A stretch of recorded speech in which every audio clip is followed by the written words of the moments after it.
Hey, salut YouTube, c'est Salut, j'espère que tu vas bien. Aujourd'hui, nouvel épisode de Japanimation 4. Et pour la première fois, on va faire de la review de manga, enfin, de la review de ce que je lis en ce moment. Voilà, donc aujourd'hui, on va parler du manga Tokyo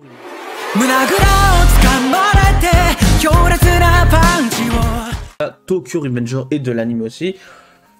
On va essayer d'éviter de spoil dans un premier temps, après on ira quand même dans quelques spoils pour aller plus loin dans la réflexion que je pose sur cette vidéo. Alors sachez que je fais ça sans node, j'ai au travers notamment de la vidéo Shingeki no Kyojin qui pour l'instant n'est pas sortie, essayé de faire ça avec des notes pour le coup, et j'avoue que j'arrive pas à mettre du rythme quand je fais ça, alors que là, j'y vais à chaud. Vraiment à chaud, et du coup je trouve ça plus simple, je donne mon ressenti réel et plus je cherche pas des mots, je travaille pas les mots que j'utilise. Donc sachez que dans cette vidéo, pendant une dizaine de minutes, on va parler de Tokyo Revenger. On va d'abord parler du premier arc très principalement, ce qui est le Tomen Arc. Après il y a le Moebius Arc. Moi j'aime pas les appeler comme ça, j'aime bien les appeler par rapport aux dates qu'il y a. Il y a notamment le premier arc, c'est l'arc du premier voyage dans le temps, entre juillet et août 2005 pour dans la timeline de Takemichi quand il a 14 ans. Ensuite, on va parler, dans un second temps, on parlera bel et bien de l'animé. On va parler tout en long de manière, toute la partie Tomen Arc, ça sera l'animé. On parlera peut-être de l'arc Mobius, même si j'ai envie d'éviter de spoil. Ensuite, on ira plus loin. En fin de vidéo, on parlera des 3-4 arcs. Je donnerai mon avis sur tous les arcs, bien entendu, dans l'ensemble. Mais je ferai ça dans une partie spoil qui n'aura pas un gros développement. Donc, si vous n'êtes pas à jour sur Tokyo Revenger, je peux le comprendre, c'est tout récent. Vous pouvez regarder au moins toute la partie sur le Tomen Arc. Peut-être la partie sur le Mobius si ça vous gêne pas d'être spoil de quelques temps en avance, mais voilà. Donc Tokyo Revenger, qu'est-ce que c'est? Tokyo Revenger, c'est un manga de type shonen qui est écrit par Ken Wakui. Il est prépublié dans le Weekly Shonen Magazine par l'éditeur Kodansha depuis 2017. Sa version française est éditée chez Glénat depuis 2019. Il va connaître une adaptation en film en juillet 2021 et il a connu une adaptation en série animée par la studio Lidenfield depuis le 11 avril. Et aujourd'hui, hier, l'épisode 4 est sorti. Alors, Tokyo Revenger, ça parle de quoi? Donc, on est en 2017. Takemichi Anagaki est un jeune friteur, ou délinquant, de 26 ans qui a la vie morose.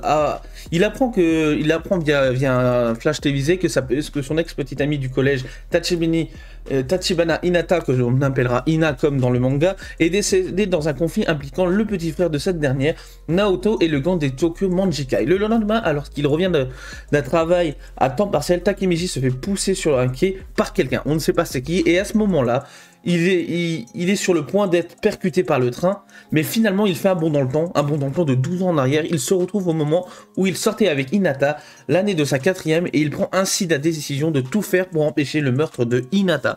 Alors, là c'est un résumé Wikipédia, mais grosso modo ça parle de quoi? Ça parle d'un gars qui, toute sa vie, a subi des choses, il voulait être le plus grand délinquant de tous les temps, il se retrouve à être la pire des sous-races. Il s'est fait maltraiter par des gens de 3e, il est devenu esclave tout le long de son lycée, il a fui Tokyo, fui son quartier afin d'être libéré de ça, mais il se retrouve quand même dans un appartement moisi, dégueulasse, avec un boulot miteux, et il est sur le point de se dire mais qu'est-ce que j'ai foutu durant toute ma vie pour finir comme ça. Et ce train va être peut-être le déclic de sa vie, c'est ça qui va changer sa vie, c'est ça qui va faire de lui un véritable homme. Alors c'est ça que j'aime bien dans Tokyo Revenger, excusez-moi, c'est l'habitude, je dis Tokyo Manjikai à cause du gang, veuillez m'excuser, je vais essayer de faire attention, voilà.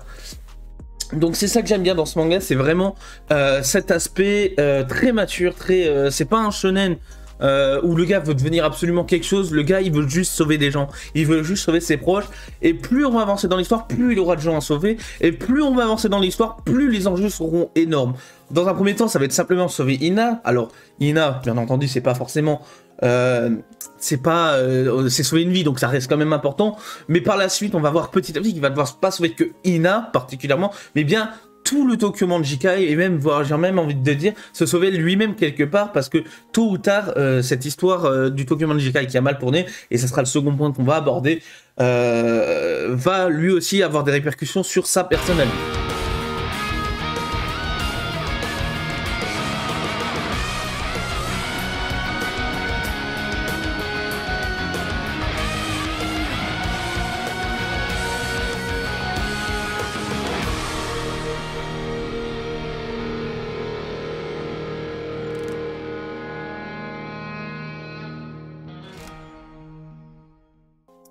Alors, pour ce qui est maintenant du Tokyo Manjikai. Alors, le Tokyo Manjikai, je ne peux pas en parler sans parler du personnage que je préfère, qui est Mickey. Mickey qui vogue entre lumière et ténèbres, qui vole entre fraternité au sein du Tokyo Manjikai et la pire des choses, le pire de ce qui peut y avoir dans un humain.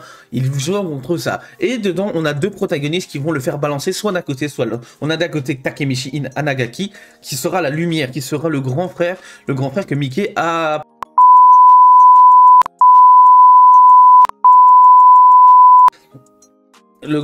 quelque part le grand frère que Mickey n'a jamais eu. Et de l'autre côté, on a l'ennemi principal, l'antagoniste principal, qui est Eta Kisaki, un jeune génie, on peut le dire, hein, quelque part c'est vraiment ça, qui lui va tout faire pour faire basculer le Tokyo Manjikai comme devenant le gang qui prendra le contrôle du Japon tout en entier. Et c'est ces deux parts qui vont lui permettre, qui vont faire que Mickey est un personnage extrêmement intéressant. Mickey est quelqu'un qui est très fort physiquement, mais faible mentalement, comparé à Takemichi, qui lui est certes faible terriblement physiquement, mais par contre, quand il s'agit de se battre pour ce qu'il aime, il est invincible, il est imbattable, et c'est sur ça, c'est ça qui va rendre d'ailleurs ce scénario incroyable. Donc pour ce qui est de Mickey, on va suivre au fur et à mesure de ses aventures, et il y a un moment où, à chaque fois, on va tout le long des voyages dans le temps, d'ailleurs Takemichi va devoir empêcher le moment où Mickey va basculer, et au final on se rend compte que le scénario est réellement dicté par ce que Mickey va devenir et pas forcément parce que Takemichi voit dans le futur, même si sans Takemichi on peut pas savoir ce que Mickey va devenir. Voilà, forcément les deux sont liés. Du coup Mickey, que représente-t-il au début de l'œuvre? Mickey représente simplement ce qui est être un homme, alors que c'est pas forcément réel, en fait, c'est vraiment ça. Mais pour lui, les valeurs d'un homme sont les suivantes. C'est la fraternité, c'est l'entraide, c'est le un pour tous, et c'est pour ça qu'il a créé le Tokyo Manjikai. Et les Tokyo Manjikai a pour but de créer une nouvelle ère de délinquants, une ère où les délinquants, ils sont respectés, ils sont pas forcément adulés, mais ils sont respectés pour ce qu'ils sont. Ils sont pas forcément détestés par la population, parce qu'ils font pas des choses mal envers la population. C'est juste une histoire de fraternité. Et pour ceux qui connaissent des Crow Zero ou quoi, vraiment, c'est juste une histoire de quartier, de gang, etc. De délinquants qui vont se taper entre eux. Mais ça n'a rien à voir avec des choses mauvaises telles que du viol, du vol ou de la maltraitance envers d'autres personnes. Le but n'étant pas de maltraiter les gens qui sont hors du gang, mais bien entendu de créer un esprit de fraternité qui permette à tous de s'entraider au sein du Tokyo Manjikai. Et c'est cette valeur de fraternité qui va vraiment transpirer tout le long de l'anime déjà, forcément, même si ça s'est pas encore beaucoup vu, et tout le long du manga aussi. Mais je ne pourrais pas parler du Tokyo Manjikai sans parler de l'homme de l'ombre, du second tome, qui est Draken, qui est pour moi aussi l'un de mes personnages préférés. Draken qui est un peu plus grand que la moyenne, enfin, ils ont tous le même âge, mais en taille il est plus grand, et il va jouer ce rôle de grand frère de Mickey, à la sorte de Takemichi, mais Takemichi c'est un cas particulier. On rappelle que ce gars peut voyager dans le temps. On reviendra un petit peu plus sur Takemichi juste après, vous en faites pas. Et Draken sera dans un premier temps cette lumière en attendant que Takemichi. En fait, Draken, tant qu'il sera là, Mickey ne tournera pas mal. C'est en tout cas ce qu'on pense au départ. Après, on verra par la suite que peut-être que oui, peut-être que non. Je ne vais pas trop spoil. Voilà. Maintenant, on va parler de Takemichi Anagaki et des personnages qui l'entourent. Takemichi Anagaki, c'est un gars qui a vu sa vie mal tourner, mais pas à cause du Tokyo Manjikai, juste il a abandonné, et lorsque cette chance lui permet d'être transporté dans le temps et de pouvoir changer la vie de quelqu'un d'autre, il va la saisir, et c'est à ce moment-là qu'il va devenir un véritable homme. Et c'est en devenant un véritable homme qu'il va devenir invincible quelque part. Même s'il est faible physiquement, même s'il ne sait pas se battre, il est invincible, et ça c'est un fait. Pourquoi je dis ça? Mais vous allez le voir simplement dans le futur. Je vous rappelle que c'est un gars, si on reprend juste l'anime, qui, parce qu'il savait que son pote allait se faire péter la gueule, il a dit bah non, je veux pas qu'il se fasse péter la gueule, moi je me ferai péter la gueule pour lui s'il faut, mais c'est moi qui le sauverai. Et il sauve son ami. En parlant de Takemichi, il n'y a pas que Takemichi qui brille autour de Takemichi, il y a aussi le personnage féminin, un des rares bien écrits, je trouve, c'est pas ça s'appelle Love Interest, même si un peu en partie quand même, c'est Hinata qui est la princesse à sauver quelque part, même si c'est pas forcément une princesse d'ailleurs, mais enfin je vais m'expliquer. Hinata c'est un personnage qui est extrêmement bien écrit dans le sens où quand Takemichi est sur le point lui de se faire absorber par ces ténèbres qui est le futur désespéré qu'il voit, à chaque fois elle est là pour lui ramener de la lumière, et c'est pour ça d'ailleurs que ça disparaît dans le futur. Dans le futur on rappelle que Hinata est morte, et qu'il n'y a plus cette lumière qui le rappelle à la réalité en lui disant Bah non, en fait, tu dois te battre parce que si tu te bats pas, t'abandonnes et tout ce que t'as fait avant, ça sert à rien. Et à chaque fois, elle va être là pour lui requinquer, le rebooster, lui dire fais attention à toi, tu peux le faire, t'inquiète pas, je suis avec toi. Et à chaque fois, ça va être là. Et à chaque fois, c'est ce moteur qui va le redémarrer. Et on a pu déjà le voir dès les premiers épisodes où à chaque fois qu'il la voit, c'est un véritable plaisir. Et en parlant de personnage féminin, il y en a pas tellement. C'est peut-être une critique à faire du manga là-dessus. Même si il y en a 2-3, je crois, il y en a pas vraiment pas beaucoup. Il y en a 2-3. Les personnages féminins sont plutôt bien écrits. Les 3 hein, qu'on verra, ils seront bien écrits. Je vous spoil pas les 2 autres parce que je crois qu'ils sont pas apparus dans l'animé, mais Ina est apparue dedans, donc voilà, il y a vraiment pas de souci. Donc voilà, je pense que j'ai fait un peu le tour de ce que j'avais à dire. Donc on va résumer ça très rapidement et après on parlera des arcs en eux-mêmes. Donc en gros, Tokyo Revenger, c'est l'histoire d'un gars qui a 26 ans, qui se retrouve dans le corps d'un quelqu'un de 14 ans et qui, parce qu'il devient un homme, va devoir protéger, enfin, qui grâce à ce pouvoir va pouvoir protéger tout ce qu'il aime, alors que jusque-là il faisait que fuir. Il va se dépasser pour protéger ce qu'il aime, il va se dépasser pour protéger Mickey, un de ses meilleurs amis, Hinata, sa petite copine, et même tout le Tokyo Manjika qui sont quelque part ses frères d'âme, ses frères de... Ouais, ses frères spirituels. C'est ça qui va être incroyable et c'est ça que transpire. Et même s'il y a beaucoup de violence, et j'en reparlerai juste après, même s'il y a, ça parle de gang et tout, ça n'a rien à voir avec de la délinquance pure, c'est vraiment de la délinquance au sens noble du terme, fraternité, on se bat pour ses frères, on se bat pas parce qu'on doit se battre. Voilà, c'est ça qui transpire dans Tokyo Revenger. Lisez Tokyo Revenger si ça vous plaît. Ensuite, pour ce qui est des critiques, avant que j'enchaîne sur les 3 autres, les 5 autres arcs, et donc je vous laisse pour pas trop vous spoil. Donc bah déjà j'en ai parlé, c'est le manque de personnages féminins, mais j'irais même plus loin, c'est pas le manque de personnages féminins, parce que ces personnages féminins, ils sont pas beaucoup, mais ils sont présents, et à chaque fois ils sont utiles dans le sens où ils aiguillent le personnage, c'est-à-dire qu'ils font office de voix matures, c'est les voix calmes, les voix posées, c'est elles qui vont faire en sorte que les héros principaux ne tournent pas mal ou aient toujours en tête qu'ils doivent se battre pour continuer.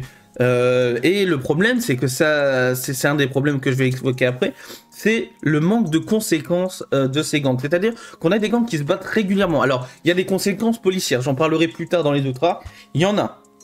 Mais il n'y a pas d'autres conséquences, c'est-à-dire que quelqu'un qui va se faire péter la gueule, il va avoir aucune séquelle physique. Alors que pourtant, on oublie souvent, mais à point, ça peut tuer quelqu'un. Je rappelle quand même...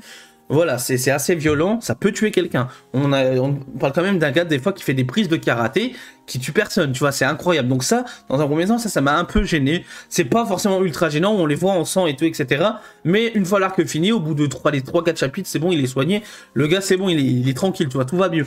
Alors que c'est pas forcément vrai, tu vois. Ensuite, on a aussi ce manque de figure paternelle et maternelle, donc tes parents, simplement. Alors j'ai vu dans l'épisode d'aujourd'hui, l'épisode 4, qu'il y avait la mère de Ina, on les voit pas du tout, sauf le père de Ina, on le voit une fois. Et c'est peut-être le seul qui a une réflexion sans sens, disant... je vais pas spoil, mais il y a une réflexion censée autour du père de Hinata. Voilà. Cependant, ouais, cette figure maternelle et paternelle, on la voit pas, mais elle existe, elle est représentée par Takemichi, en fait, qui sera cette figure paternelle, cette figure qui est... moi, j'ai 26 ans en réalité, mais je suis plus mature que vous, mes conseils sont des conseils de valeur. En fait, quand t'as 14-15 ans, tu penses pas forcément aux conséquences plus tard. Tu te dis, c'est bon, j'ai encore toute la vie de maman. Alors que Takemichi, lui, il a 26 ans, il a déjà vécu tout ce qui va se passer. Il sait à quel point les choses peuvent mal tourner. Il sait à quel point ça va mal finir si ça continue comme ça. Et c'est ça qui va le rendre incroyable. Mais ça manque quand même d'une figure maternelle ou paternelle. Souvent, les héros sont soit orphelins, soit les parents sont trop occupés à travailler. Il y a toujours une excuse valable pour qu'il n'y ait pas de parents, et je trouve ça dommage parce que ça aurait été très intéressant de voir un délinquant du point de vue des parents qui sont peut-être riches ou quoi, tu vois, une sorte de Roman et Bob, parce qu'on n'a pas ça dans le Tokyo Manjikai ou même dans aucun des personnages. Ensuite, c'est les seules critiques que j'ai à faire. J'ai parlé du coup des conséquences physiques, il n'y en a pas. Il y a des conséquences quand même, hein. Je dis pas qu'il n'y a pas de conséquences, chaque arc va avoir une grosse conséquence quand même. On parle quand même d'un futur qui va être à chaque fois alterné, hein, donc faut le préciser. Et le manque de personnages féminins, mais qui finalement c'est pas forcément gênant, c'est pas comme les Tokyo Manjikai, vous le verrez plus tard, mais ils ont pour but de pas frapper des femmes, de pas leur faire de crasse, des merdes, de toutes les pires choses qu'on pourrait faire à une femme. C'est vraiment sympatoche. Voilà pour ce qui est maintenant de ce que j'ai pensé de Tokyo Revenger. Je pense pas que je vais parler des autres arcs, je pensais en faire, mais finalement je vais éviter. Je vous laisse découvrir la suite, ça va vraiment être bien. Je vous ai déjà quand même donné quelques petites subtilités. Je crois que j'ai fait un petit spoil en début de vidéo, je suis désolé, c'était pas voulu. Voilà un petit peu ce que j'ai pensé des personnages. Ce que je pense de Tokyo Revenger, je pense que c'est pas forcément clair ou construit, mais c'est bien. Tokyo Revenger, c'est très bien, ça rappelle vraiment des shonen, mais à l'ancienne. Ça me rappelle un peu GTO aussi, quelque part, ça transpire ça. Ça me rappelle cet esprit de fraternité, on le retrouve dans pas mal de mangas, mais là, ça transpire vraiment, c'est une force, c'est un truc de ouf. Si vous avez regardé des Crossero, c'est des films, je crois, des dramas japonais, je crois que ça s'appelle comme ça. Je regarde pas plus de dramas que ça, donc je peux pas prétendre savoir ce que c'est. C'est un peu dans le même délire, sauf que ça se tape un peu moins, et c'est un peu plus fraternité, mais ça se tape quand même, hein. Vous allez voir, ça se tape quand même. Et c'est assez stylé. Allez, je vous souhaite une bonne journée, une bonne soirée, peu importe quand est-ce que vous regardez la vidéo. Lisez Tokyo Revenger et si vous avez la flemme, regardez-le. Tokyo Revenger, ça a que 215K de VS, ça va très vite à lire. Ça va vraiment pas être gênant. En plus, on arrive sur la fin en scan, donc vous allez passer un agréable moment. Moi, ça a été un petit coup de cœur, donc voilà. Je vous remercie d'avoir regardé. Je vous souhaite une bonne journée, une bonne soirée. À la prochaine. Salut.